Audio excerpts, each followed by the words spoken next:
8వ అధ్యాయం 9వ వచనం.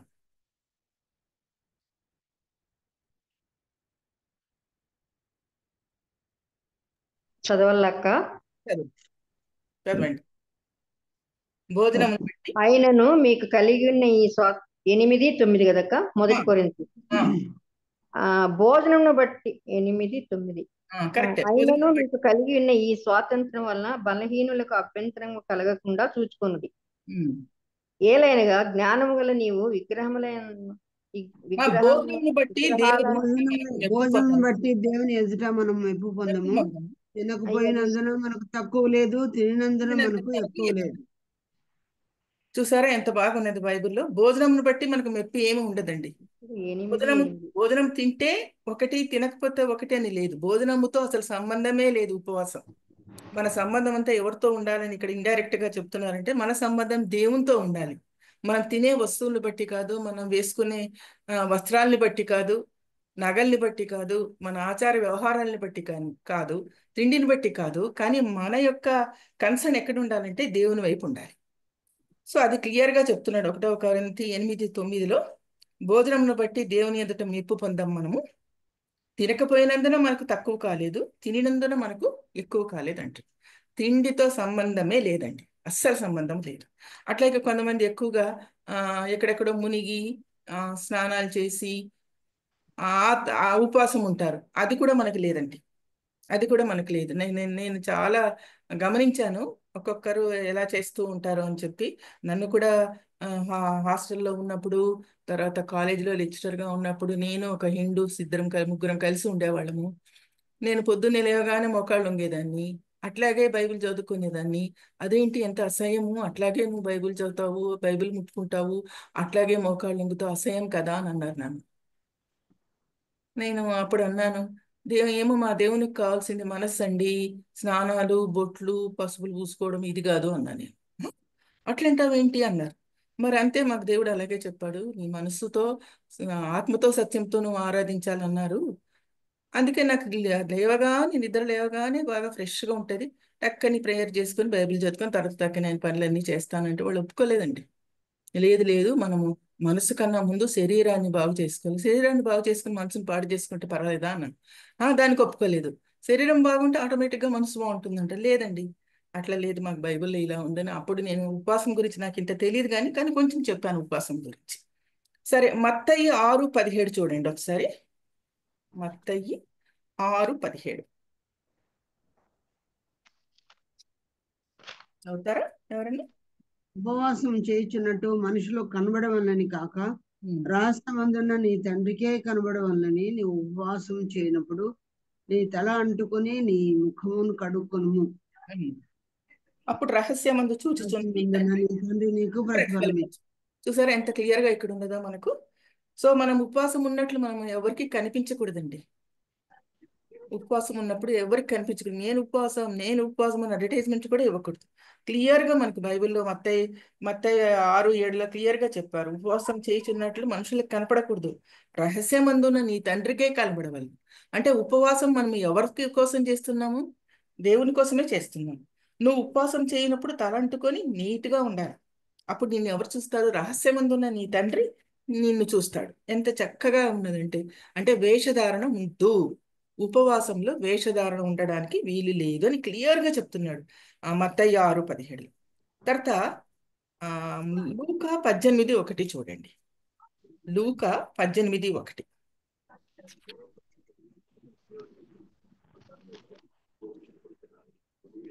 వారు విసుకక నిత్యము ప్రార్థన చేయుచుండవలననుటకు ఆయన వారితో ఈ ఉపమానం చెప్పెను. దేవునికి భయపడకయు మనుషులను లక్ష్య పెట్టకయు ఉండు ఒక న్యాయాధిపతి యొక్క పట్టణంలో ఉండెను.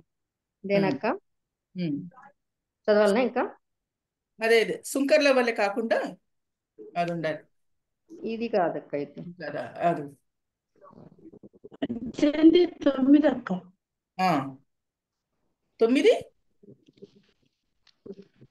9 సుంకరి దూరం నిలవబడి ఆకాశం వైపు కన్నులెత్తుటకైను ధైర్యం చాలక రొమ్ము కొట్టుకొనుచు, దేవా పాపినైన నన్ను కరుణించమని పలికెను.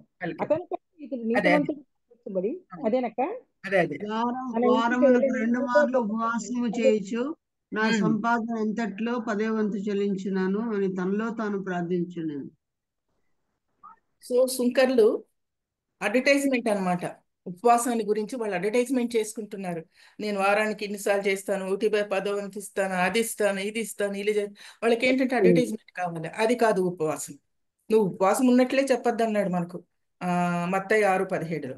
ఈ లూకా దగ్గరికి వచ్చే లోపల ఫాస్టింగ్ దేవుడి కోసం చేయాలి, కానీ సుంకర్ల వలె అడ్వర్టైజ్మెంట్ కోసం మనం చేయకూడదని క్లియర్ గా మనకు దేవుడు ఇక్కడ చెప్తూ ఉన్నాడు. మనం అది ఫాలో కావాలి తప్పనిసరిగా. తర్వాత ఉపవాసం ఉన్నప్పుడు తిండి గురించి ఆలోచించకూడదు, దేని గురించి ఆలోచించకూడదు. ఉపవాసం, నిజమైన ఉపవాసం ఏమిటి అని అంటే కొత్త నిబంధన కన్నా పాత నిబంధనలోనే ఎక్కువగా ఉన్నాయండి ఉపవాసాన్ని గురించి. యెషయా 58:6 తీయండి, అది అసలైన ఉపవాసము అన్నాడు. యెషయా 58:6. 58. యెషయా 58 అధ్యాయం అంతా ఉపవాసం గురించి ఉంది. మీరు తర్వాత ఎప్పుడైనా ఇంటికి పోయినప్పుడు వీలున్నప్పుడు దాన్ని చదవండి, అప్పుడు మీకు బాగా అర్థమవుతుంది. దుర్మార్గులు కట్టిన కట్టను విప్పుటయు, కాడిమాను మోకులు తీయుటయు, బాధింపబడిన వారిని విడిపించుటయు, ప్రతి కాడిని విరుగగొట్టుటయు నేను ఏర్పరచుకున్న ఉపవాసం గదా. చూసారా, దుర్మార్గులు కట్టిన కట్లను విప్పుట నంబర్ 1. 2, కాడిమాను మోకులు తీయుట. 3వది బాధింపబడే వారిని విడిపించుట. ప్రతి కాడిని విరగగొట్టుట. ఇదియే కదా నేను నేర్పరచుకున్న ఉపవాసం. క్లియర్ గా చెప్తున్నారండి. మరి మనం ఉపవాసం ఉన్నప్పుడు ఇవి చేస్తున్నామా?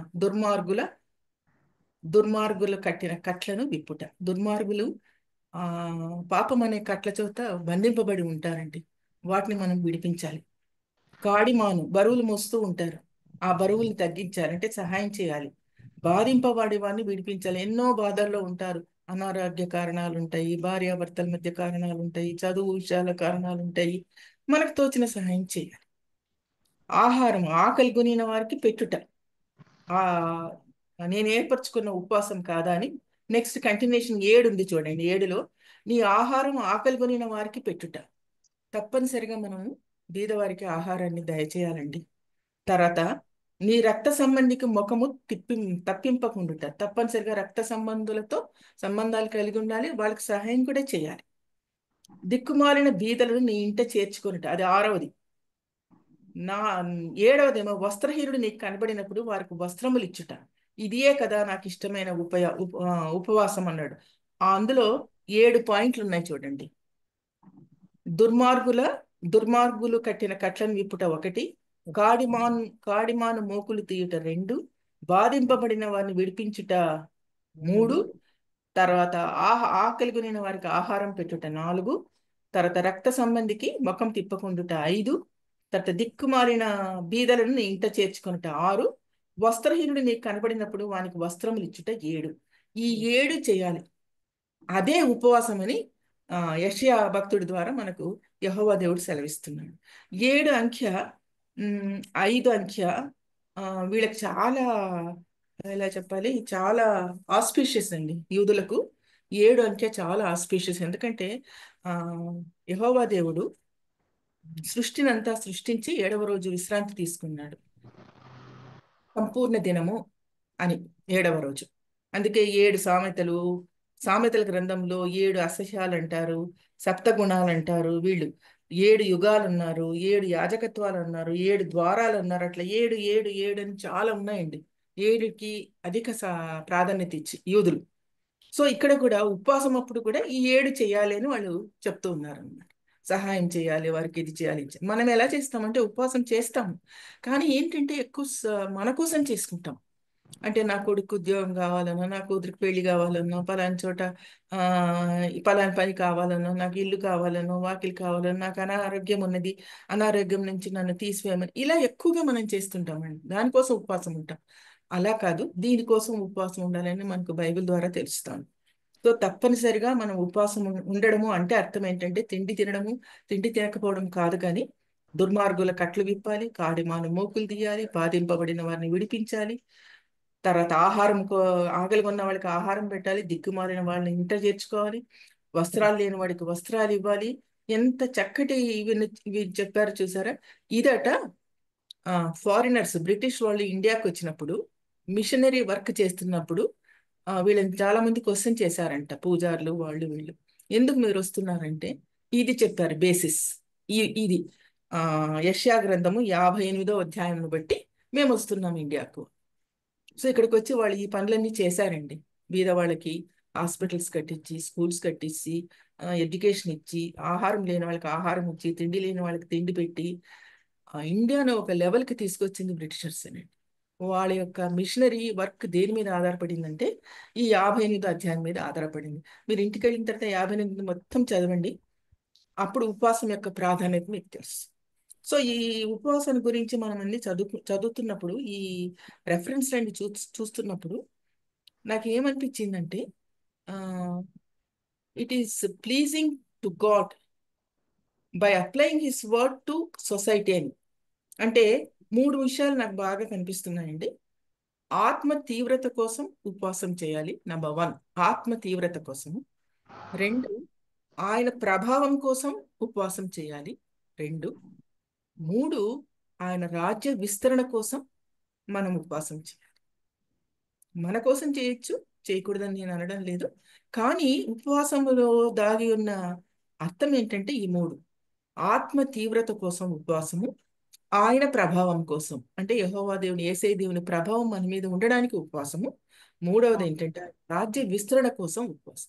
ఈ 3 దాగి ఉన్నాయి ఇప్పుడు మనం చెప్పుకున్న రెఫరెన్స్ల అన్నింటిలో. మరి ఈ 3 ఎంతవరకు ఆచరణలో పెట్టారు బైబిల్లో పండితులు, తర్వాత బైబిల్లోని భక్తులు ఎలా చేశారు ఉపవాసాన్ని? నిజంగా పాత నిబంధన కాలంలో, కొత్త నిబంధన కాలంలో ఉపవాసం వాళ్ళు చేశారా? ఆ ఉపవాసం మనకు మార్గదర్శకంగా ఉందా అని ఆలోచిస్తే, మొట్టమొదటిది ఉపవాసంలోని విధానాలు అని హెడ్డింగ్ పెట్టుకోండి మీరు ఒకవేళ రాసుకుంటూ ఉంటే. అందులో మొట్టమొదటిది సంపూర్ణ ఉపవాసం. మొట్టమొదటి పాయింట్ సంపూర్ణ ఉపవాసం. అపోస్తుల కార్యములు 9:9. అపోస్తుల కార్యములు 9:9 చదువుతారా ఎవరన్నా?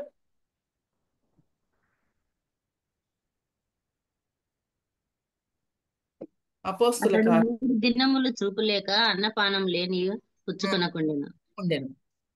3 దినములు చూపులేక అన్నపానములు ఏమీ పుచ్చుకొనకుండెను. అది సంపూర్ణ ఉపవాసం అండి. నీళ్లు కూడా తాగలేదు, అన్నపానములు కూడా పుచ్చుకోలేదు. అప్పుడే కదా సౌలు పౌలైనాడు.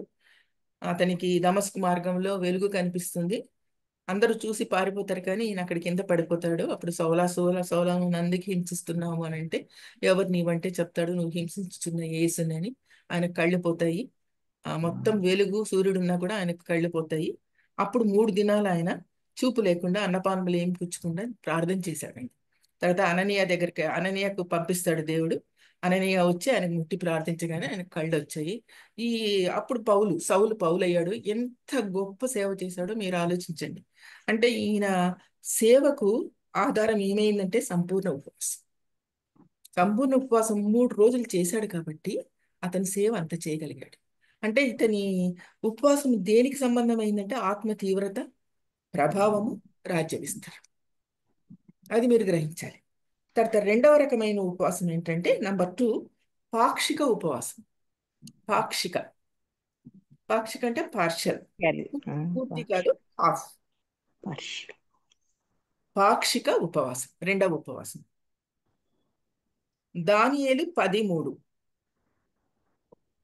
దానియేలు 13.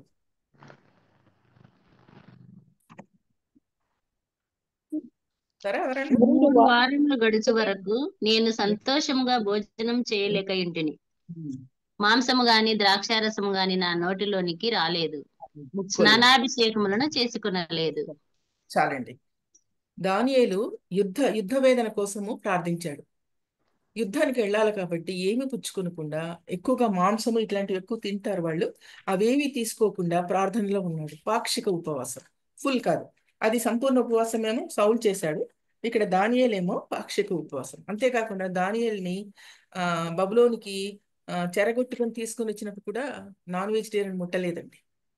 ఎందుకని ముట్టలేదంటే, వీళ్ళు నాన్ వెజిటేరియన్ ఎందుకు ముట్టారంటే వాళ్ళ దేవతలకు అర్పించిన మాంసాన్ని రాజులకి వండించి వీళ్ళకి పెడతారనమాట. అందుకని దేవతలకు అర్పించింది ముట్టుకోకూడదు కాబట్టి యూదులు మనం కూడా ముట్టుకోకూడదు కాబట్టి ఆయన అవేమి భుజించకుండా చిన్నగా ఆహారం తీసుకొని యుద్ధ వేదన నిమిత్తము ఉపవాసం ఉన్నాడు. దానియేలు 10:3 3 వారాలు ఉన్నాడు. అలా 3 వారాలు ఉన్నాడు. తర్వాత మూడవది పరిశుద్ధాత్మ పూర్ణుడై ఉపవాసం. మూడవ రకమైన ఉపవాసం పరిశుద్ధాత్మ పూర్ణుడై ఉపవాసం. ఈ ఉపవాసం మనం చేయలేము. యేసయ్య చేసిన ఉపవాసము లూకా 4:2 చూడండి. లూకా 4:2.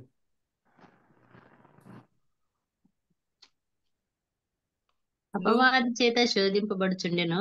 ఆ దినములలో ఆయన ఏమీయూ తినలేదు. అవి తీరిన తర్వాత ఆయన ఆకలి కొనగా అపవాది నీవైతే రొట్టె అగునట్లు ఈ రాతితో చెప్పమని ఆయనతో చెప్పాను. అది వద్దులేండి. ఇంకా మనకు పరిశుద్ధాత్మ పూర్ణుడే యోర్దాను తిరిగి వచ్చి 40 దినములు, అందుకే దానికి ఏమని పేరు పెట్టారంటే భక్తులు, పరిశుద్ధాత్మ పూర్ణుడై ఉపవాసం. ఎంత కష్టమో ఒకసారి ఆలోచించండి. 40 రోజులు అంటే డే అండ్ నైట్ శోధింపబడ్డాడు. అయినా కూడా ఏమి తినకుండా 40 రోజులు పరిశుద్ధాత్మ పూర్ణుడే యేసయ్య మనకు ఉపవాసం ఉన్నాడు. ఎంత చక్కటి మార్గాన్ని మనకు ఈ భక్తులు చూపిస్తున్నారు. ఒకసారి గ్రహించమని మిమ్మల్ని అడుగుతున్నాను. తర్వాత 5వ రకం ఏంటంటే సంఘ ఉపవాసం. అపోస్తుల కార్యము 14 సారీ కోపోద్రేకమునకు భయపడి ఉపవాసం. 4వ కోపోద్రేకమునకు భయపడి ఉపవాసం. కోపోద్రేకమునకు భయపడి ఉపవాసం. ద్వితీయోపదేశ కాండము 9:18.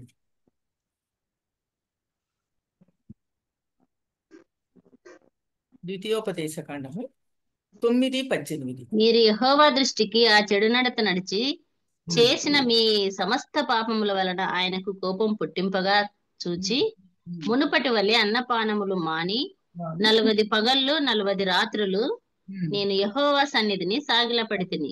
చాలండి. కాఫీ కొబ్బరి అది లోపల ఉండేది. అంటే ఇజ్రాయేలీలు చాలా పాపం చేసేవాళ్ళు, ఎక్కువగా విగ్రహారాధన, వ్యభిచారము. అందుకని భయపడ్డాడు మోషే. మోషే నాయకుడు వాళ్ళకి. మోషే చాలా భయపడి ఆయన కోపోద్రేకము వీళ్ళ మీద ఎక్కడొస్తుందోనని చెప్పి భయపడి ఎన్ని రోజులు ఉపవాసం ఉన్నాడండి? క్లియర్గా రాశారు చూడండి. 40 పగళ్ళు 40 రాత్రులు, 40 రోజులు ఉపవాసం ఉన్నాడండి. ఎవరి కోసం ఉపవాసం అంటే ఎవరికి భయపడి ఉపవాసం ఉన్నాడు. కోపోద్రేకం నాకు, ఎవరి యొక్క కోపోద్రేకం నాకంటే యెహోవా దేవుని యొక్క కోపోద్రేకం నాకు భయపడి ఉపవాసం ఉన్నాడు. అది 4వది. 5వది సంఘ ఉపవాసం. 5వది సంఘ ఉపవాసం 14:23 చూడండి. ఏ 14 అక్క? అపోస్తుల కార్యంలో 14:23.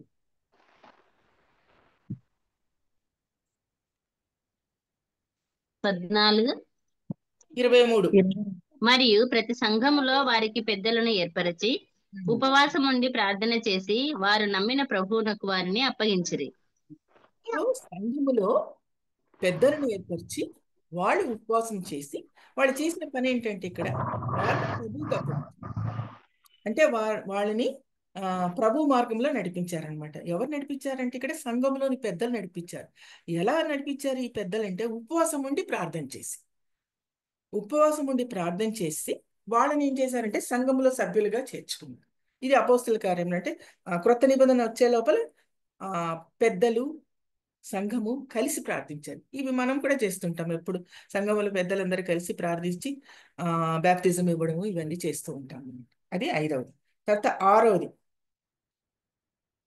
6వది రకము మనసు నిబ్బరం కోసం ఉపవాసం. మనసు నిబ్బరం కోసం ఉపవాసం. మనసు నిబ్బరం కోసం ఉపవాసం. దానియేలు 9:3. దానియేలు 9:3.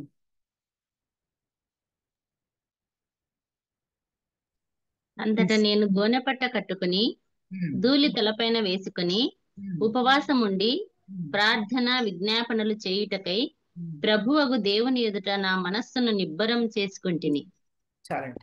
సో మనస్సు నిబ్బరం అంటే మనకు మనసు ఏమైనా బాగాలేకపోతే, ఎవరైనా మనల్ని అనవసరంగా ఏమైనా కామెంట్ చేస్తే, ఇంట్లో ఏమైనా ప్రాబ్లమ్స్ వస్తే, మనం చేయవలసిన పని ఏంటంటే మనసు నిబ్బరం చేసుకుని ఉపవాసం ఉండి దేవుని దగ్గర ప్రార్థించాలి. ఎంత చక్కగా వీళ్ళు ఉపవాసం ఉండి మనల్ని నడిపిస్తున్నారో చూడండి భక్తులు వీళ్ళు. 6వది తర్వాత అది దానియేలు. సో 2 సార్లు దానియేలు మన రెఫరెన్స్ వచ్చింది. తర్వాత 7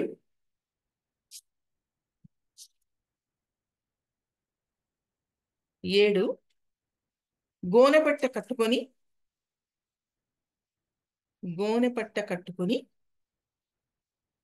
ఉపవాసం. గోనెపట్ట కట్టుకుని ఉపవాసం. ఇది నెహమ్యా అండి. నెహమ్యా 9:1-3.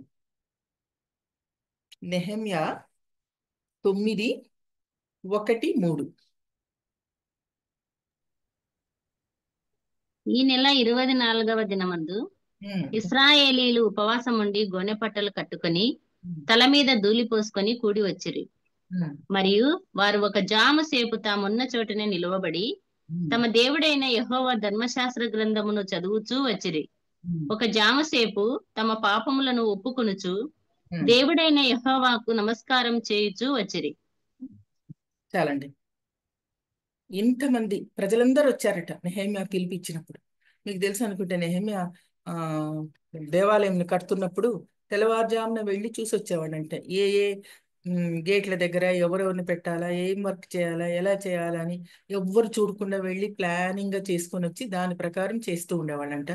ఈ ప్లానింగ్ ప్రకారం చేస్తున్నప్పుడు అందరూ కలిసి ప్రార్థన చేసి వెళ్ళేవాళ్ళంట.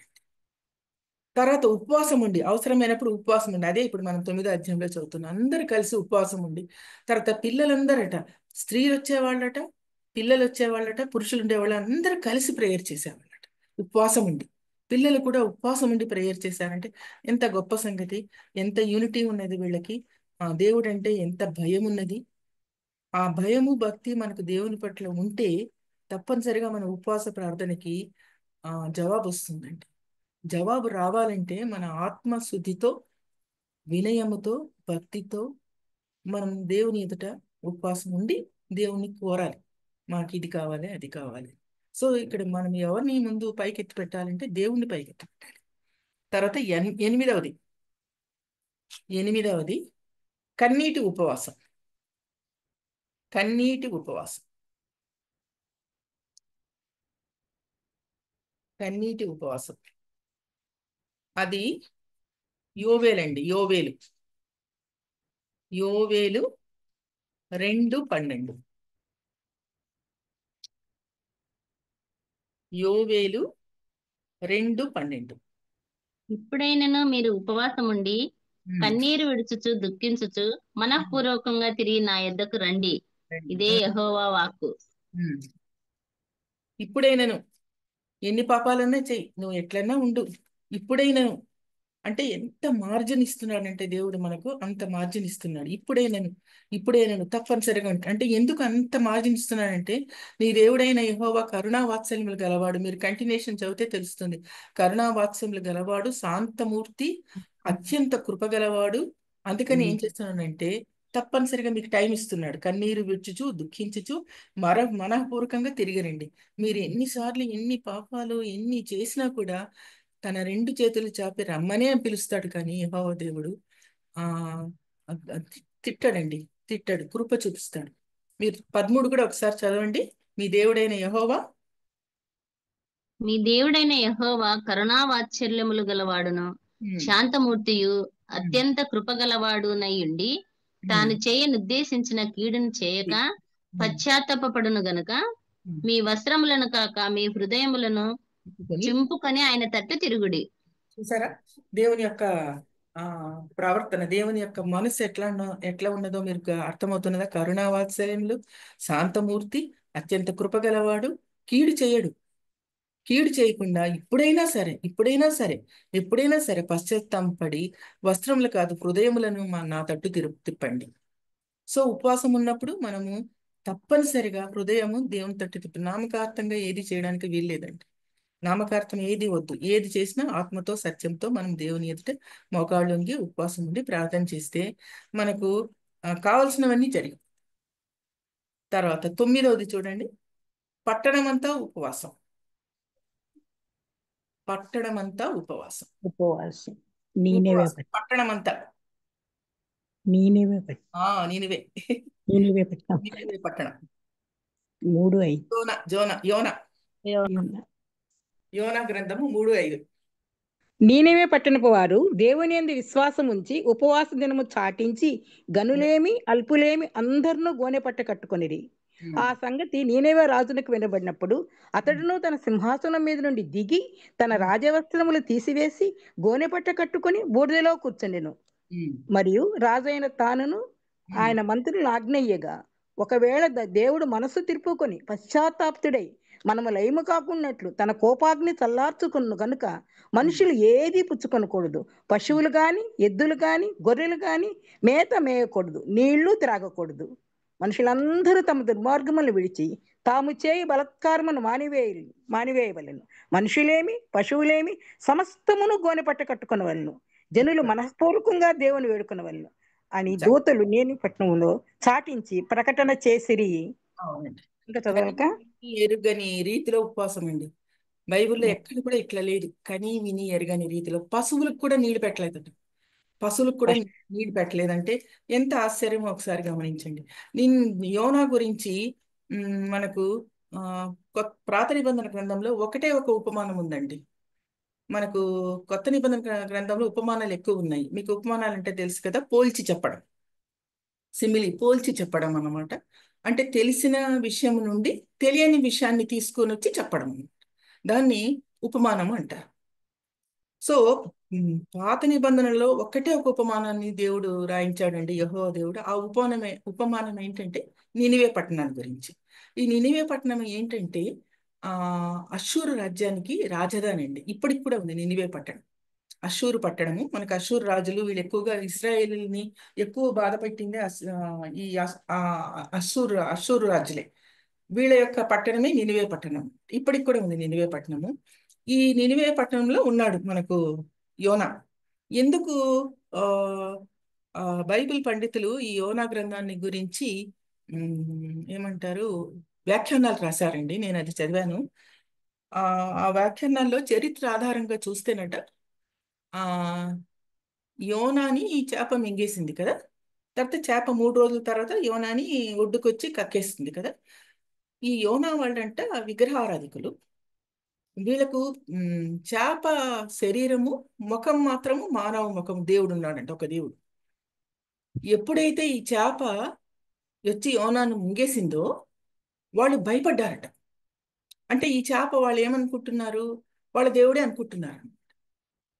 అందుకని చాలా భయపడి ఇంత సీరియస్గా వాళ్ళు చేశారని ఒక వ్యాఖ్యానం.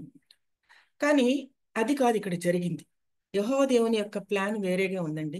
మీకు ఏమైనా ఓపిక ఉంటే యోనాకు యేసయ్యకు ఉన్న డిఫరెన్సెస్ చెప్తాను, రాసుకుంటారా?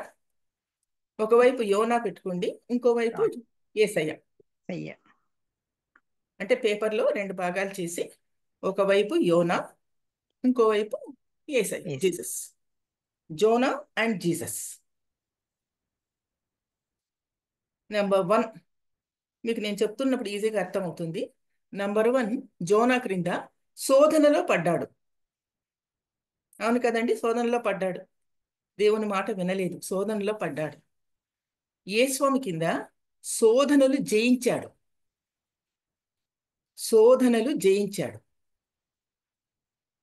రెండవ పాయింట్, యోనా క్రింద అవిధేయత, దేవునికి అవిధేయత చూపించాడు యోనా. యేస్వామి కింద తండ్రికి విధేయత చూపించెను.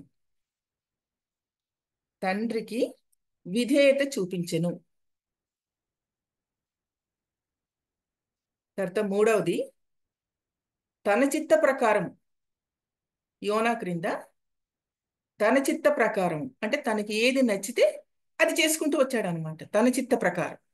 చిత్తం అంటే ఇక్కడ మనస్సు అండి. తన మనస్సు ఏది చెప్తే అది చేస్తూ వచ్చాడు. యేస్వామి కింద తండ్రి చిత్తము నెరవేర్చాడు. యేస్వామి కింద తండ్రి చిత్తము నెరవేర్చాడు. 4వ పాయింట్, యోనా కింద ధైర్యం ఎక్కువ. ధైర్యము ఎక్కువ. యేసయ్య కింద భారమంతా తండ్రి పైనే. భారమంతా తండ్రి పైనే. 5వది, యోనా క్రింద సోమరి.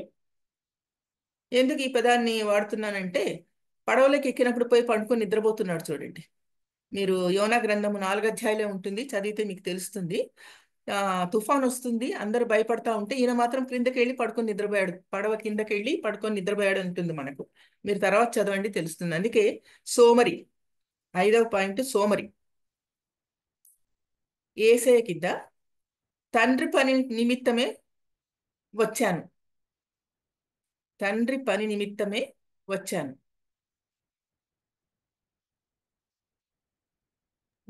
తర్వాత 6వ డిఫరెన్స్, 3 రోజులు జల సమాధి. 3 రోజులు జల సమాధి.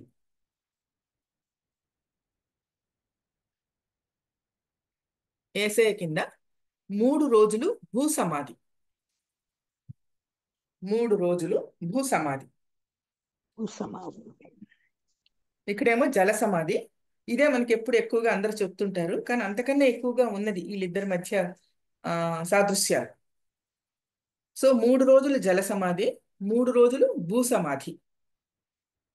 తర్వాత 7వ పాయింట్, అగాధ జలములలో నుండి ప్రార్థన. అగాధ జలములలో నుండి ప్రార్థన. అగాధ జలములలో నుండి ప్రార్థన. యేసయ్య దగ్గర నిరంతరము ప్రార్థనే. యేసయ్య దగ్గర నిరంతరము ప్రార్థనే.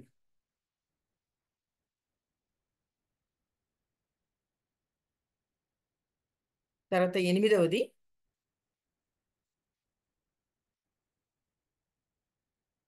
రిపెంటెన్స్. కోపపడ్డాడు. పశ్చాత్తాపాన్ని కోపపడ్డాడు. నినివే ప్రజలు పశ్చాత్తాపం పొందుతుంటే ఇతడు కోపపడ్డాడు వాళ్ళని చూసి. మీరు చదివితే మీకు అవన్నీ అర్థమవుతాయి. నేను ఒక్కొక్కటి చూపెట్టలేను అనుకుంటే ఇప్పుడు. పశ్చాత్తాపము, కోపపడ్డాడు. యేసయ్య కింద శత్రువులను సహితము ప్రేమించాడు. శత్రువులను సహితము ప్రేమించాడు.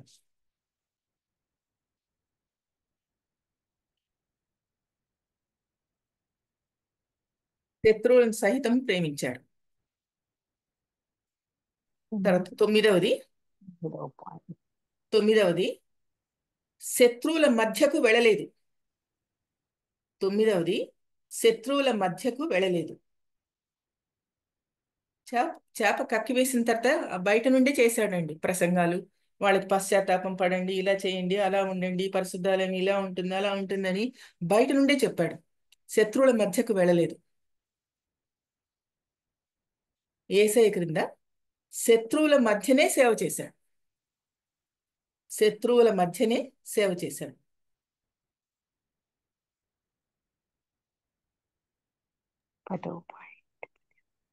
తర్వాత 10వ పాయింట్.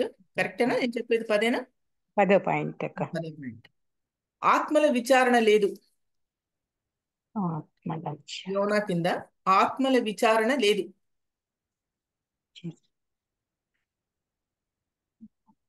యేసయ్య దగ్గర ఆత్మల పట్ల విచారణ కలదు. ఆత్మల పట్ల విచారణ కలదు. ప్రతి మోకాలు వంగాలి అంటాడు, ప్రతి నోరు నన్ను స్తుతించాలంటాడు. ఇది ఆయన విచారణ. నెక్స్ట్ 11వ పాయింట్, జీవము అనుగ్రహింపబడినది. 3 రోజులు చేప అతన్ని మింగేస్తే అతనికి ప్రాణం ఇవ్వబడింది, జీవము అనుగ్రహింపబడింది. దేవుడిచ్చాడు జీవం. యేసయ్య క్రింద మరణాన్ని జయించాడు.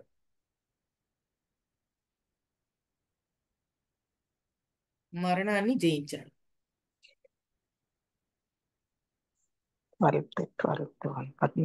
తర్వాత 12వది దేవుని దుఃఖపెట్టెను. దేవుని దుఃఖపెట్టెను యోనా.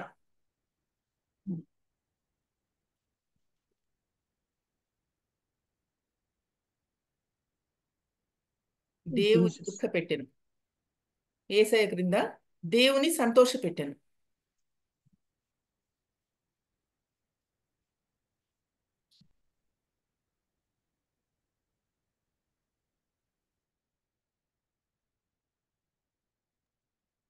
దేవుని సంతోషపెట్టాడు. తర్వాత 13 చెట్టు ఎండిపోతే కోపపడ్డాడు. చెట్టు ఎండిపోతే కోపపడ్డాడు. మీకు తెలుసు అనుకుంటా, అతడు ఊరు బయట ఉంటే ఎండ వస్తే యేసయ్య ఒక సొర చెట్టుని నీడ కోసము ఇస్తాడు. మీరు యోనా చదవండి ఒకసారి, మీకు తెలుస్తుంది. సొర చెట్టుని పెంచుతాడు. కొంతకాలం అయిన తర్వాత ఆ సొర చెట్టుకి ఏమవుతుందంటే, ఒక పురుగు ఆ సొర చెట్టుని తినేస్తే అది వాడిపోతుందండి. కోపపడతాడు. సొర చెట్టుని చూసి కోపపడతాడు. అప్పుడు దేవుడు అడుగుతాడు అనమాట, నీవు పెంచలేదు, నువ్వు నీళ్లు పోయలేదు, ఆ సొర చెట్టు ఎండిపోతే నువ్వు కోపపడుతున్నావు. ఇంతమందిని నేను పుట్టించి బ్రతికించాను. సుమారుగా కొన్ని వేల మంది ఉన్నారండి ఇక్కడ నినివే పట్టణంలో. వాళ్ళందరూ చనిపోతే నాకు బాధ కాదా అని అడుగుతాడు యేసయ్య. అప్పుడు 120,000 మంది. 20,000 మంది అక్క. 1,20,000 మంది. సొర చెట్టు గురించి నువ్వు కోపించడం న్యాయమా అని యోనాను అడగగా, యోనా ప్రాణం పోవునంత కోపించడం న్యాయమే అని. అందుకు యెహోవా, నీవు కష్టపడకుండా పెంచకుండాను ఒక రాత్రిలోనే పుట్టి పెరిగి ఒక రాత్రిలోనే వాడిపోయిన ఈ చెట్టు విషయంలో నీవు ఇంత విచారపడుచున్నావే, అయితే 120,000 కంటే ఎక్కువై కుడి ఎడమలు ఎరగని జనము బహు పశువులు గల నినివే మహాపురము విషయంలో నేను విచారపడవద్దా అంటాడు. ఎందుకంటే అందరూ ఉపవాసం చేశారు కాబట్టి అతడు విచారపడి దాన్ని రక్షించాడు యేసయ్య. సో ఇక్కడ ప్రతి ఒక్కరూ రక్షింపబడాలని ఆశపడుతున్నాడు యేస్వామి కింద. 13వ పాయింట్, యోనా చెట్టు ఎండిపోతే కోపపడ్డాడు. యేసయ్య క్రింద ప్రతి ఒక్కరూ రక్షింపబడాలని ఆశపడుతున్నాడు. తర్వాత 14 లాస్ట్ పాయింట్, అల్పుడు. యోనాని అల్పుడు అని పిలిచారు, ఎందుకంటే అతని బుద్ధి బాగలేదు. అల్పుడు అన్నారు యోనా. యేసయ్య గొప్పవాడు. యేసయ్య గొప్పవాడు. సో మనము మామూలుగా తీసుకుంటాం కానీ ఈ యోనా గురించి, కానీ ఇందులో చాలా సత్యం ఉన్నదండి యోనాకు యేసయ్య. అందుకే ఈ కథలో యోనాలో యేసయ్యని చూసుకోగలం. యేసయ్య అర్థం కావాలంటే యోనా చదవాలి అంటారు పండితులు. సో ఇన్ని డిఫరెన్సెస్ ఉన్నాయి యోనాకు యేసయ్య. 14 డిఫరెన్సెస్ మనం చూసాము, ఇంకా ఉండొచ్చేమో ఇక్కడ, నేను కొన్ని మీకు చెప్తున్నాను. సో పట్టణం అంతా ఉపవాసం కని విని ఎరగలేదండి. పశువులు కూడా నీళ్లు లేకుండా ఉపవాసం అంత ఉన్నారు కాబట్టి ఎవ్వరు కూడా ఏమి కాకుండా మొత్తం పట్టణము రక్షింపబడింది. అందుకే దాన్ని పట్టణ ఉపవాసం అని పేరు పెట్టారు. తర్వాత నెక్స్ట్ 10వది, యూదా అంతా ఉపవాసం. యూదా అంతా ఉపవాసం. 2వ దినవృత్తాంతం, అది ఇంకా యోనా యేస్వామిది అయిపోయిందండి. ఇక్కడికి వచ్చేద్దాం మళ్ళా మనము. పట్టణ ఉపవాసం అని ఒకటి చూసుకున్నాం మనము. అంటే ఉపవాసంలోని విధానాల్లో ఒక్కొక్కటి చెప్పుకుంటున్నాము. అందులో పట్టణ ఉపవాసం యోనాది అయిపోయింది. నెక్స్ట్ 10వది యూదా ఉపవాసం. యూదా ఉపవాసం 10వది యూదా ఉపవాసం. యూదా అంతటా ఉపవాసం. యూదా అంతటా ఉపవాసం. యెహోషాపాతు కాలం. యెహోషాపాతు. 2వ దినవృత్తాంతం 23. 3 నుంచి మీరు 13 వరకు చదివారంటే అక్కడ యెహోషాపాతు కాలంలో అధర్మ యుద్ధం జరిగిందండి. ధర్మయుద్ధం అంటే ఏమంటే ఒక దేశం మీదకి ఒక దేశమే రావాలి. అది ధర్మయుద్ధం. అధర్మ యుద్ధం అంటే 4 పక్కల నుంచి యూదా దేశం మీదకి శత్రువులు వచ్చేసారండి. నాలుగు వైపుల నుండి. అప్పుడు యెహోషాపాతు ఏం చేస్తాడంటే మనుషుల మీద ఆధారపడకుండా నేరుగా దేవుని మీద ఆధారపడతాడు. అప్పుడు యెహోషాపాతు ఏంటంటే యెహోవా వద్ద విచారణ చేయుటకు మనసు నిలుపుకొని యూదా అంతటా ఉపవాసం ఉండాలని అంటే ఆచరింపాలని చాటింపు వేశాడు. యూదా అంతటా అంటే ప్రజలందరూ ఉండాలంటే అప్పుడు మీరు 20:13 చదవండి, అక్కడ మీకు అర్థమవుతుంది. యూదా వారందరూ 20:13 యూదా వారందరును తమ శిశువులతోనూ భార్యలతోనూ పిల్లలతోనూ యెహోవా సన్నిధిని నిలవబడిరి. యూదా శిశువులు మనం మామూలుగా ఉపవాసం ఉన్నామంటే పిల్లల్ని తీసుకురాం, పిల్లలు ఎందుకులే అనుకుంటాం. కానీ ఇక్కడ చూడండి, యూదా వారందరూ తమ శిశువులతోనూ భార్యలతోనూ పిల్లలతోనూ యెహోవా సన్నిధి నిలవబడిరి. నీవే మా దిక్కు. 12 చదివితే ఇంకా బాగుంటుంది చూడండి. మా మీదికి వచ్చు ఈ గొప్ప సైన్యంతో యుద్ధం చేయటం మాకు శక్తి చాలదు, ఏమి చేయటకు మాకు తోచదు, నీవే మా దిక్కు అని ప్రార్థన చేసిరి. ఎంత చక్కగా ఉంది చూడండి. అంటే వాళ్ళ భారమంతా ఎవరి మీద వేశారంటే యెహోవా దేవుని మీద వేశారు. అందుకే వాళ్ళు ఈ శత్రువులందరూ వెళ్ళిపోయారు, వీళ్ళకి విజయం వచ్చింది. సో యూదా అంతటా నినివే పట్టణం అంతా ఉపవాసం, పశువులు కూడా ఉపవాసం. ఇక్కడ యూదా అంతటా శిశువులు, భార్యలు, పిల్లలు ఎంత చక్కగా ఉందో ఒకసారి ఆలోచించండి. అంతటి ఉపవాసం చేశారు కాబట్టి యుద్ధ పంక్తులు నిలవబడి ఉన్నా కూడా వాళ్ళందరూ ఓడిపోయారు. అప్పుడు యెహోషాపాతు సాష్టాంగ నమస్కారం చేసి యెహోవా దేవునికి మొరొక్కాడండి. ఎందుకంటే విజయం ఇచ్చాడు. మీరు ఆ చాప్టర్ తర్వాత చదవండి, మీకు తెలుస్తుంది. యుద్ధ వాతావరణం అలా ఉండింది. ఎంత యుద్ధ వాతావరణం భయపడకుండా ఇమీడియట్ గా అతడు చేసిన పని అంటే ఉపవాసం ఉండి యెహోవా వద్ద విచారణ చేసి చాటించాడంట. చాటింపు అంటే మీకు తెలుసు అనుకుంటా, డ్రమ్ము లాంటిది కొట్టుకుంటే చాటిస్తారు. అందరు చాటిస్తే ఆ విధేయత చూడండి, ప్రజలందరూ ఎలా వచ్చారు. 13 అధ్యాయంలో మనం చదివి యూదా వారందరూ తమ శిశువులతో భార్యలతో పిల్లలతో వచ్చి యెహోవా సన్నిధి నిలబడిరి. ఇటువంటి ఆచారము యూదుల్లో ఎక్కువగా ఉందండి. సొలొమోను ఇల్లు దేవాలయం కట్టినప్పుడు కూడా పురుషులు, స్త్రీలు, పిల్లలు చేతులెత్తి స్తుతించారంట. మనం 5 నిమిషాలు చేతులెత్తితే వస్తాయండి. వాళ్ళు పొద్దు నుండి సాయంకాలం వరకు స్తుతించారని ఉంది. మీరు అది చదవండి, మీకు తర్వాత తెలుస్తుంది. సొలొమోను దేవాలయంను ప్రతిష్ఠించడం తర్వాత మేఘము దేవాలయం మీద కమ్మినప్పుడు వాళ్ళకి దేవుని యొక్క భయము భక్తి తెలిసింది. పిల్లలు, భార్య, పిల్లలు, పురుషులు అందరూ వచ్చి చేతులెచ్చి పొద్దున నుండి సాయంకాలం వరకు ప్రార్థించిరి, స్తుతించిరని ఉన్నది. ఎంత ఆశ్చర్యం వేస్తుందంటే ఈ ఇజ్రాయేలీయులకి అంత భక్తి అండి. వాళ్ళకు ఎంత భక్తి అంటే 10 ఆజ్ఞలకి చాలా ప్రాధాన్యత ఇస్తారు. వాళ్ళు 1/10 వంతు తప్పనిసరిగా దేవుడికి ఇవ్వాలంటారు. తర్వాత వాళ్ళ యొక్క జీవన శైలి ఎలా ఉంటుందంటే 1/10 వంతు దేవునికి ఇచ్చి 1/10 వంతు సేవింగ్స్ అంటారండి. తక్కిన 80% వాళ్ళ ఇష్టం, వాళ్ళకు ఎక్స్పెండిచర్ అన్నమాట. సో 1/10 వంతు ముందు దేవునికి ఇచ్చి ఇంకో 1/10 వంతు తప్పనిసరిగా బ్యాంకులో వేస్తారు. ఇంకా 80% ఏం చేస్తారు, ఇంటి ఖర్చులకి వాడుకుంటారు. అందులోనే బీద బిక్కికి కూడా ఇస్తారట వాళ్ళు. అందుకని చిన్న పిల్లవాడు చిన్న ఉద్యోగం చేసినా వాడికి బ్యాంక్ అకౌంట్ ఉంటుందట. ఎందుకంటే వాడు 1/10 వంతు అందులో, అది రూల్ వాళ్ళకి. ఆ రూల్స్ తప్పనిసరిగా వాళ్ళు పాటిస్తారండి. ఉపవాస విషయంలో ఎలా పాటిస్తారు, తర్వాత దేవునికి ఇవ్వడంలో పాటిస్తారు. తర్వాత సియోను కొండ అని కూడా పలకరంటండి వాళ్ళు. ఎందుకంటే సియోను కొండ నుంచి వాళ్ళకి 10 ఆజ్ఞలు వచ్చాయి కాబట్టి పలకరంట. అంటే అంత పవిత్రమైనది. ఈ పవిత్రమైన వాటిని వాళ్ళు పలకరు. వాళ్ళకి మోసెస్ అంటే చాలా ఇష్టము, అబ్రహాం అంటే ఇష్టము. ఆ పేర్లు ఎక్కువగా పెట్టుకుంటారు. మోసెసు, అబ్రహాము, దావీదు, సొలొమోను, ఈ పేర్లు వాళ్ళకి చాలా ఇష్టము. ఆ పేర్లు పెట్టుకుంటారు. మనం కూడా యూదులు కాకపోయినా మనకు ఆ పేర్లు ఉంటే వాళ్ళు చాలా ఇష్టపడతారంట. హన్నా, నేను ఇజ్రాయెల్ పైన వాట్స్ యువర్ నేమ్ అంటే హేనా మాలిని పౌల్ అంటే ఎంత ఇష్టపడ్డారో. హన్నా అంటున్నారు, హన్నా అంటున్నారు, హేనా మాలిని పౌల్ అంటే. అది హన్నా కూడా ఇష్టం, ఎందుకంటే ప్రార్థించి సమయల్ని కన్నది కదండి. అందుకనే ఆమెన్న కూడా వాళ్ళకు ఇష్టం.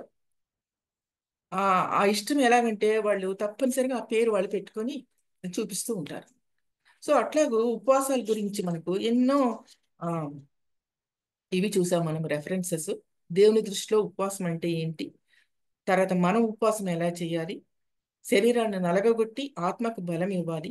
తర్వాత యెషయా 58:6లో చక్కగా చెప్పారు, కాడి అది తీయాలని చెప్పి, తర్వాత బీద బిక్కికి సాయం చేయాలని చెప్పి, వస్త్రం లేని వానికి వస్త్రం ఇవ్వాలని, భోజనం లేనికి భోజనం ఇవ్వాలని, తర్వాత రక్త సంబంధికులకు సాయం చేయాలని, ఇవన్నీ మనం తప్పనిసరిగా చేస్తేనే క్రైస్తత్వం, ఉపవాసం ఉన్నట్టే. ఎందుకంటే దేవుడు ముందే చెప్పేశాడు, తిండిని చూసి నేను మిమ్మల్ని ఇది చేయను, I will not judge by eating అన్నాడు. సో మనము అది గ్రహించాలి. తర్వాత ఈ గ్రహించిన వాళ్ళు ఎలా చేశారో మనం చూసాం, ఉపవాసాలు ఎలా ఉన్నారో చూసాం.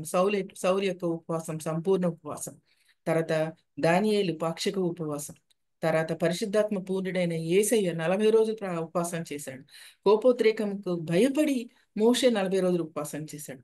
తర్వాత సంఘమంతా కలిసి పెద్దలు చేరి ఉపవాసం చేసి వాళ్ళని చేర్చుకున్నారంటే ఇక్కడ రాజ్య విస్తరణ జరిగింది. తర్వాత మనసు నిబ్బరం కోసం ఉపవాసం చేశాడు దానియేలు 4 ప్రధానమంత్రుల క్రింద పనిచేశాడండి. దానియేలు చిన్నగా ఉన్నప్పుడే 13-14 ఏళ్ల వయసు ఉన్నప్పుడే బందీగా తీసుకెళ్లిపోయారు బబులోనికి. 4 రాజుల దగ్గర, నెబుకద్నెజరు, దర్యావేషు, అహశ్వరోషు, ఇంకొకడు ఉన్నాడు మర్చిపోయినా, ఈ 4 రాజుల దగ్గర అతడు ప్రధానిగా 4 నెబుకద్నెజరు ఒకరు, దర్యావేషు, అహశ్వరోషు, ఆసన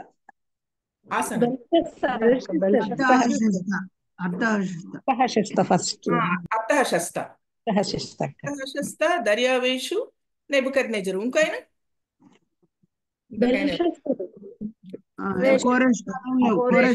కోరెష్. వీళ్ళందరూ పర్షియా రాజులండి. వీళ్ళందరూ పర్షియా రాజులు.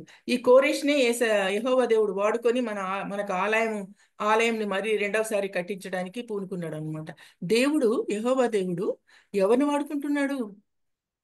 యూదులు కాని వారిని వాడుకున్నాడండి. కోరేష్ని వాడుకున్నాడు. నెబుకద్నెజరు తీసుకొచ్చిన వెండి బంగారం అంతా టెంపుల్లో నుండి తీసుకొచ్చాడు కదా, అవంతా ఇచ్చేశాడండి. ఎవరికి? యూదులకి ఇచ్చేశాడు. పొండి మీరు పోయి వర్షిప్ చేసుకోండి. ఎందుకంటే అక్కడ ఆయన వెనకాల దానియేలు ఉన్నాడు, ప్రార్థన చేశాడు. దానియేలుకి తెలిసింది 70 సంవత్సరాలు అయిపోయింది, మా వాళ్ళు వెళ్ళిపోవాలి అక్కడికి. కానీ దానియేలు ఎందుకో వెళ్ళలేదండి. బహుశా ఏజ్ మూలానను మరి ఏంటో నాకు తెలియదు. దానియేలు మాత్రం ఇజ్రాయేల్కి వెళ్ళలేదు, కానీ ముమ్మారు ప్రార్థన చేసేవాడు. ఈ వెళ్తున్నప్పుడు కూడా అక్కడ నుండి బాబిలోన్ నుంచి ఇక్కడికి వచ్చి చాలా దూరం అండి, ఎన్నో 100,000 దూరం మైళ్ళు. అందుకనే వాళ్ళు గుంపులుగా వచ్చారంట. ఒకే గుంపు రాలేదు, అందరూ రాలేదు, గుంపులుగా వచ్చారు. బంగారు ఇవన్నీ కూడా ఇస్తున్నప్పుడు సైన్యాన్ని ఇచ్చాడట. ఎవరు? ఈ కోరేషు. ఎందుకంటే ఆ బంగారు చాలా ప్రెషియస్ కాబట్టి అది ఎవరైనా తీసుకుంటారేమో దొంగలని చెప్పి ఇచ్చి, తర్వాత మధ్యలో వాళ్ళకి రాజులకి లెటర్స్ రాసి ఇచ్చాడంట, వాళ్ళకి తిండి ఏది కావాలన్నా అవన్నీ సాయం చేయమని.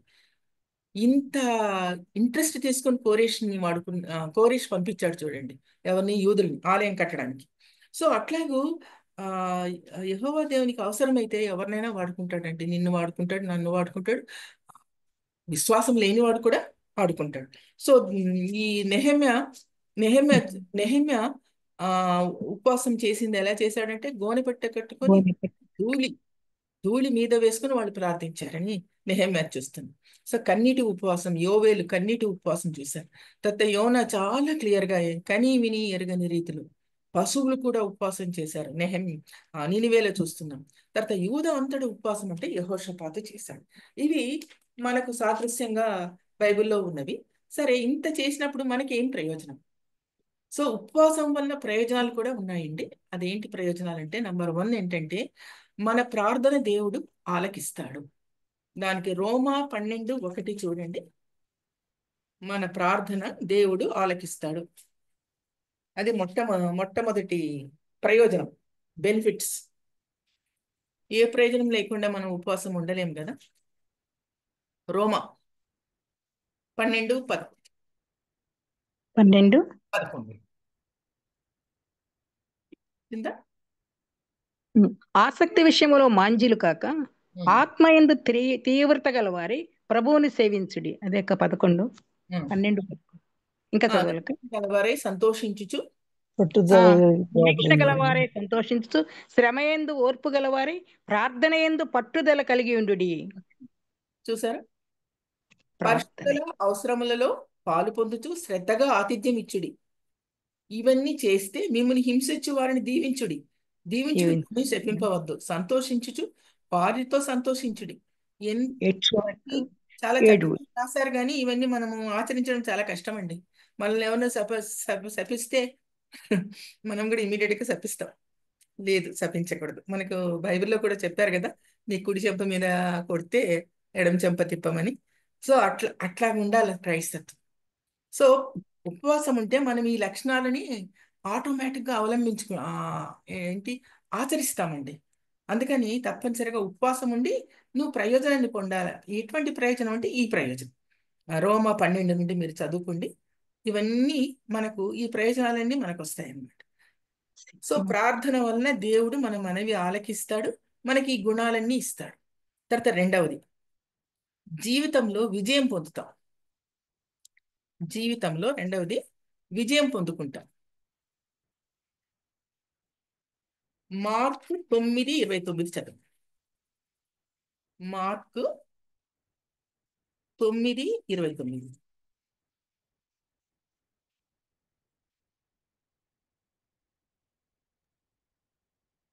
అందుకు ఆయన, ప్రార్థన వలననే గాని మరి దేని వలననైనను ఈ విధమైనది వదిలిపోవుట సాధ్యమని వారితో చెప్పాను. శిష్యులు వేసిన ప్రశ్నకు ఇతడు చెప్తున్నాడు, దయ్యం వదిలిపెట్టిపోలేదు అని. అట్లా శిష్యులు డౌట్ పడినప్పుడు అప్పుడు చెప్తాడు, ప్రార్థన వలనే కానీ అన్నాడు. అక్కడ ఫుట్ నోట్ లో ఉంది చూడండి, నంబర్ 2 నేను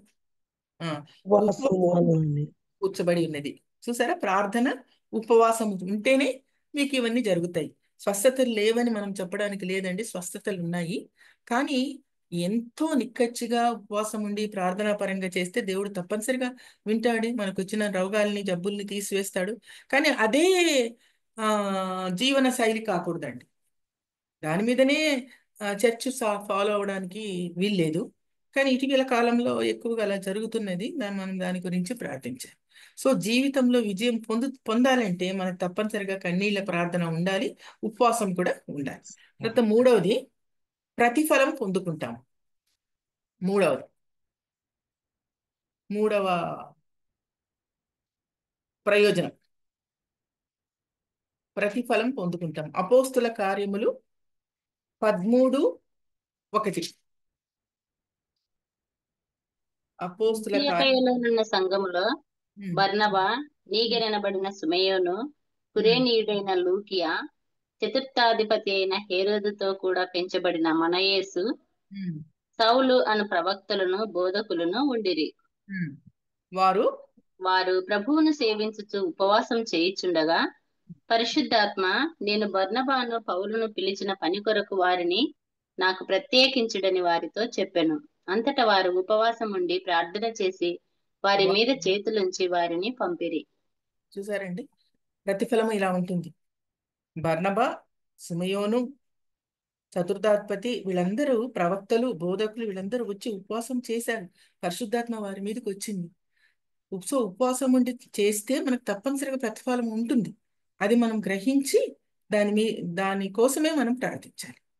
తర్వాత నాలుగవ ప్రయోజనం ఏంటంటే, శ్రమలలో అతిశయం పొందుతాం.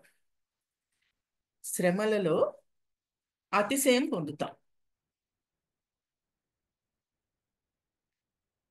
2 కొరింథీ 11:26.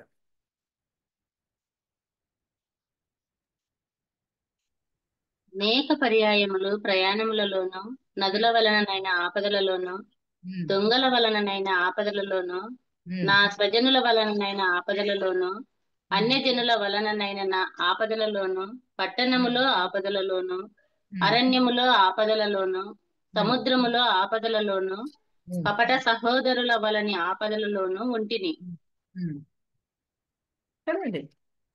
ఆ కష్టముతోను, తరచుగా జాగరణములతోనూ, ఆకలి దప్పులతోనూ, తరచుగా ఉపవాసములతోనూ, చలితోనూ, దిగంబరత్వంతోనూ ఉంటిని. ఇంకనూ చెప్పవలసినవి అనేకములున్నవి. ఇవినుగాక చాలండి. ఇన్ని శ్రమల్లో కూడా ఉపవాసం ఉంటే మనం ఏం పొందుతాము? ప్రతిఫలం పొందుతాం అన్న విషయాన్ని ఇక్కడ చెప్తున్నాడు.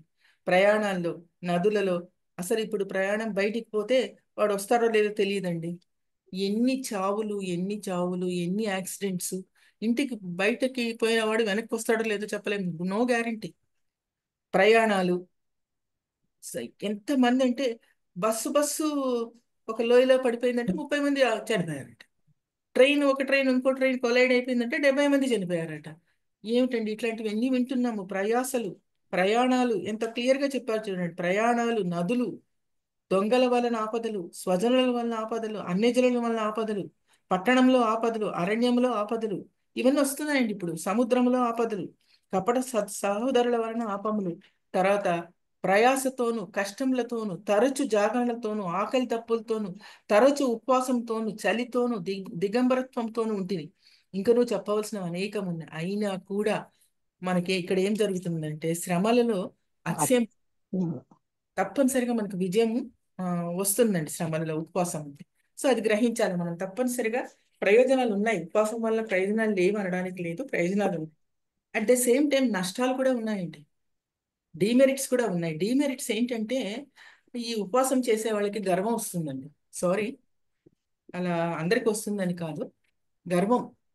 నేను చాలా మందిని నేను ఉపవాసం అలా చెప్తుంటారు. తర్వాత కొంతమంది నేను గమనించాను, 40 రోజులు మనకు లెంట్ డేస్ అని ఫాలో అవుతారు. ఈస్టర్కి ముందు 40 రోజులు లెంట్ డేస్ అని ఫాలో అవుతారు. అందరు కాదు, కొందరు ఫాలో అవుతారు. వాళ్ళు ఏం చేస్తారంటే 3 గంటల వరకు భోంచేయండి. ఏసై చనిపోయింది 3 గంటలకు కదా, అందుకే 3 తర్వాత భోంచేస్తారు. ఎంత గర్వంగా ఉంటారంటే మేము భోంచేయం. నేనేమో హాయిగా 1 గంట కూర్చొని భోంచేస్తుంటే వాళ్ళు అట్లా అనేవాళ్ళు అనమాట. మేము భోంచేయమంటే అది ఎక్కడుంది, అలా భోంచేయకూడదు 3 వరకు అని అడిగాను నేను. బైబిల్లో ఎక్కడుంది అన్నాను. బైబిల్లో లేదు, దేవుడు మనకు 3 గంటల వరకు సిలువ మీద ఉన్నాడు కాబట్టి మనం అట్లా ఆచరించాలి. బైబిల్లో లేని మనం ఆచరించడానికి వీల్లేదండి. సున్నా అయినను, సున్నా అయినను, పొల్లు అయినను తీయడానికి లేదు, వేయడానికి లేదు, కలపడానికి లేదు బైబిల్. సో అది మనం తప్పనిసరిగా ఫాలో కావాలి.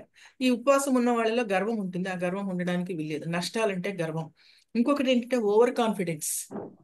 నేను ఉపవాసం ఉండి ప్రేయర్ చేస్తే అన్ని జరుగుతాయి అన్న ఓవర్ కాన్ఫిడెన్స్, అది కూడా ఉండడానికి వీల్లేదండి. ఉపవాసము అంటే మనలో కావాల్సింది మూడే మూడు ఉండాలండి. ఆత్మ తీవ్రత కోసం ఉపవాసం చేయాలి, ఆ తర్వాత ఆయన ప్రభావం కోసం ఉపవాసం చేయాలి, ఆ తర్వాత ఆయన రాజ్య విస్తరణ కోసం ఉపవాసం చేయాలి. మనం నిజంగా ఆత్మతో, సత్యముతో, దేవుని యందు భయభక్తులతో ఉపవాసం చేస్తే ఈ మూడు మన పట్ల జరుగుతాయి. ఆయన రాజ్యం తప్పనిసరిగా విస్తరించబడుతుంది. సో ఇవన్నీ మీరు ఇప్పుడు నేను చెప్పిన ఒకసారి మళ్ళీ ఇంటికి వెళ్ళి ఒకసారి మననం చెయ్యండి. అప్పుడు మీకు ఇంకా తెలుస్తుంది, ఇంకా డెప్త్ తెలుస్తుంది. దాన్ని బట్టి ఉపవాసం అప్పుడు మీరు చాలా జాగ్రత్తగా ఇవన్నీ అవలంబిస్తూ ఉపవాసం ఉండి దేవునికి దగ్గరగా ఉండాలని చెప్పి దేవుని పేరిట మిమ్మల్ని విన్నవించుకుంటాం. దేవుడే మనకు మార్పు దయచేయాలి. దేవుడే సత్యాన్ని గ్రహించేలాగా చేయాలి. ఆ సత్యాన్ని గ్రహించి బైబిల్లో ఉన్న రీతిగానే మనం ఉపవాసం చేయాలి. వీళ్ళందరూ సాదృశ్యంగా మనకు ఉదాహరణ ఇచ్చారు. సౌలు, తర్వాత దానియేలు, సంఘమంతా కలిసి, నినివే, నెహమ్యా, వీళ్ళే మనకు సాదృశ్యం. ఈ సాదృశ్యాలు పెట్టుకొని వాళ్ళలాగా అంతగా 40 రోజులు ఉపవాసం చేయకపోయినా అట్లీస్ట్ కొంచెమన్నా వారి ద్వారా నేర్చుకునేది మనము ఆచరణలో పెడితే తప్పనిసరిగా దేవుడు మనకు విజయాన్ని ఇస్తాడు, ప్రతిఫలాన్ని ఇస్తాడు. మన ప్రార్థన తప్పనిసరిగా ఆలకిస్తాడు. ఈ ఆలకించాలంటే మన మనస్సు మారాలి. మన మనస్సు మారి దేవునికి దగ్గర అవుతే శ్రమల్లో అతిశయం పొందుతాము, ప్రతిఫలం పొందుకుంటాము, విజయం సాధిస్తాము. ప్రార్థన దేవుడు ఆలకిస్తాడు. మనం వెనక్కి తిరిగి చూసే అవసరం లేదు, ఎవరి మీద ఆధారపడే అవసరం లేదు. కేవలం దేవుని మీద ఆధారపడితే మన జీవితం చాలా సుఖ సంతోషాలతో ఉంటుందండి. ఏ సాతాను శోధన మనల్ని రీచ్ కాదు. Will be above everything. ధైర్యంగా ఉంటాము, దేనికి భయపడము. దేవుడే మన అండ, బండ, కొండ. అంతే, ఇంకా వేరే ఏది వద్దు. సో ఇట్లా జీవిస్తే మన జీవితము, క్రైస్తవ జీవితము, మనల్ని చూసి వేరే వాళ్ళు నేర్చుకుంటారండి. అట్లాంటి జీవితాన్ని మనం కలిగి ఉన్నాం. దేవునికి స్తోత్రం కలుగును గాక. ఇంకా టైం ఉందా కిజియా? టైం అయిందా? అయిపోయింది. అయిపోయింది. సరే, ఓకే. Thank you.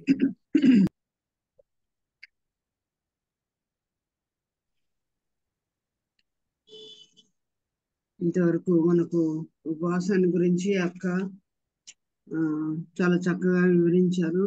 ఉపవాసం దాని యొక్క ఇంపార్టెన్స్ ఏంటో, ఎలా చేయాలో, అసలు నిజమైన ఉపవాసం ఏంటి, యెషయా గ్రంథం 58వ అధ్యాయంలో ఉపవాసం యొక్క అసలు మీనింగ్ ఏంటో, ఎందుకు ఉండాలో, నిజ విశ్వాసాన్ని గురించి మనకు చెప్పారు. అవన్నీ మళ్ళీ కూడా అక్క అప్పుడప్పుడు మధ్యలో రిపీట్ కూడా చేస్తూ వచ్చినారు.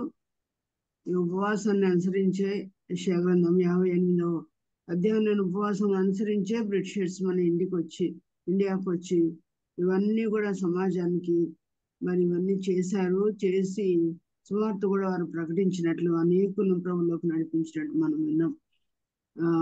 మన దేవుని వాక్యమును స్పెషల్ స్పీకర్ గా మన మధ్యకి వచ్చి ప్రకటించిన సోదరుడు ఎజ్రా ఇమాన్యుయల్ గారు కూడా ఈ పాయింట్స్ గురించి ఎక్కువ మాట్లాడారు. మొదటిగా యేసు ప్రభువుని మనం పూర్ణ హృదయంతో, పూర్ణ ఆత్మతో, పూర్ణ వివేకంతో, పూర్ణ మనసుతో ప్రేమించాలి. మొదటి ఆజ్ఞ లాగానే ఉండేది రెండవ ఆజ్ఞ కూడా, రెండో ఒకటే అని, నేను వలె నీ పొరుగు అని ప్రేమించాలన్న విషయం. మొదటి దానికి మనం ఇంపార్టెన్స్ ఇస్తాము కానీ రెండవ దాని ఇంపార్టెన్స్ ఇవ్వము. రెండు కూడా దాని వల్లనే ఇది కూడా అని దేవుడు రాయించాడు. కాబట్టి అలాగూ వారు అనేకులకు, ముఖ్యంగా పొరుగు వారికి సహాయం చేస్తూ సువార్తను ప్రకటించారు అనే మాట మనం కూడా విన్నాము. కనుక ఉపవాసం ఎందుకొరకు ఉండాలో కూడా అక్క గారి ద్వారా కూడా మనం విన్నాం. సంపూర్ణ ఉపవాసం అని, పాక్షిక ఉపవాసం అని, పరిశుద్ధాత్మ కొరకు ఉపవాసం ఉండాలని మరి మనం నేర్చుకున్నాము. ఇంకా అలాగూ ఎన్ని రకములైన ఉపవాసం అంటే దాదాపు 10 రకములైన ఉపవాసాల గురించి చెప్పారు. వాటిని మీరందరూ రాసుకొని ఉంటారు. మరొకసారి రీక్యాపిచులేషన్ చేసుకోవడం మంచిది. యోనాకు ప్రభువుకి ఇద్దరుకున్న భేదాలు కూడా చెప్పారు.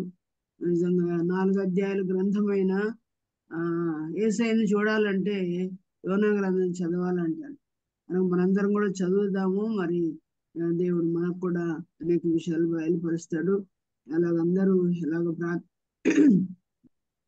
ఉపవాస ప్రార్థన చేస్తారో మనం విన్నాం. ఉపవాసం వల్ల ప్రయోజనం కూడా చివరికి అక్క చెప్పారు. అలాగా ఉపవాస ప్రార్థన యొక్క ప్రయోజనాల్ని, దాని యొక్క విశిష్టతను చక్కగా వాక్యంలో ధ్యానం చేసి మనకు నోట్స్ కూడా అందించిన అక్కకి మనందరి తరఫున వందనాలు తెలియజేస్తున్నాం. అక్క వందనాలు అక్క. Thank you. వందనాలు. అలాగే వీళ్ళారా ఎవరికైనా ప్రేయర్ పాయింట్స్ ఉంటే చెప్పండి, దాని గురించి మనం ప్రార్థన చేద్దాం. ముఖ్యంగా మార్చ్ 1న ఛత్తీస్గఢ్ లో రానున్న విపరీతమైన ఊచకోత కొరకు వింటున్న భయంకరమైన సాతాను ప్లాన్ కొరకు అదంతా కూడా వీగిపోలాగన, శత్రువు సిగ్గుపడులాగన మనం ప్రార్థన చేద్దాం. కన్నీటితో వేడుకుందాం. కన్నీటితో ప్రార్థన చేసిన యోవేలు గ్రంథంలో యూదుల గురించి మనం వింటున్నాం. అందరము కూడా 10 మంది పిలుపునిస్తున్నారు. 24, 25, 26 తారీఖుల్లో అందరూ మరి ఒక చోట మనం అనుకుని ప్రార్థన చేయాలని. మన సమస్య కాదు అనుకోకూడదు, అది మన స్టేట్స్ కూడా రావచ్చును. కనుక ఇది సాతాను తనకున్న కాలం కొంచెమే అని ఎరిగి మరి ఏర్పరచబడిన వారి మీద ఊచిపోత మరి చేయిస్తున్నాడు. ఆదివారం సెలవు దినం కాకుండా శుక్రవారం పెట్టాలని ఆలోచిస్తున్నారు ఈ బీజేపీ ప్రభుత్వం. ఏ న్యూస్ వింటాం మనకు తెలియదు కనుక విశేషముగా వీటి కొరకు ప్రార్థన చేద్దాం. మరి సమాజ రక్షణ కొరకు కూడా మనం ప్రార్థన చేస్తాం. శత్రువుల రక్షణ కొరకు, అధికార రక్షణ కొరకు కూడా మనం చేద్దాం. మన సమస్యలు, ఈ జాతీయ సమస్యలు, ప్రపంచ సమస్యలు, యుద్ధాల సమస్యలు వీటన్నిటికంటే చాలా చాలా అల్పమైనవి, నెగ్లిజిబుల్, నిర్లక్ష్య పెట్టచ్చు. కనుక భయంకరమైన ప్రమాదాలు పొంచి ఉన్నాయి. యుద్ధం జరుగుతూ ఉంది. ప్రియులారా, ఎంత నష్టము! ఇంత ముందు దినముల కంటే మనము ముందు చూసే దినాలు చాలా గడ్డు దినాలు. కనుక వీటన్నిటి కొరకు ఎక్కువగా ప్రార్థన మనం చేయాలి. ఎవరెవరికి దేవుడు ఏ రకమైన ఉపవాసాన్ని ప్రేరేపిస్తాడో ఆ రకంగా మరి ముఖ్యంగా అసలైన ఉపవాసం ఏంటో యెషయా గ్రంథం 48లో మనం చూసాం. అలా మనం పాటిద్దాం. మరి ఎక్కువైన జవాబులు, తీవ్రమైన సమస్యల కొరకైన అసలైన జవాబులు మనం పొందుకున్నాం. అక్క వందనాలు. నేను సావిత్రిని అక్క. చెప్పమ్మా. అదే పైన ఎవరు రాలేదక్క, ఖాళీగానే ఉంది. పైన ఇంటికి ఎవరు రెంట్కి రాలేదంటే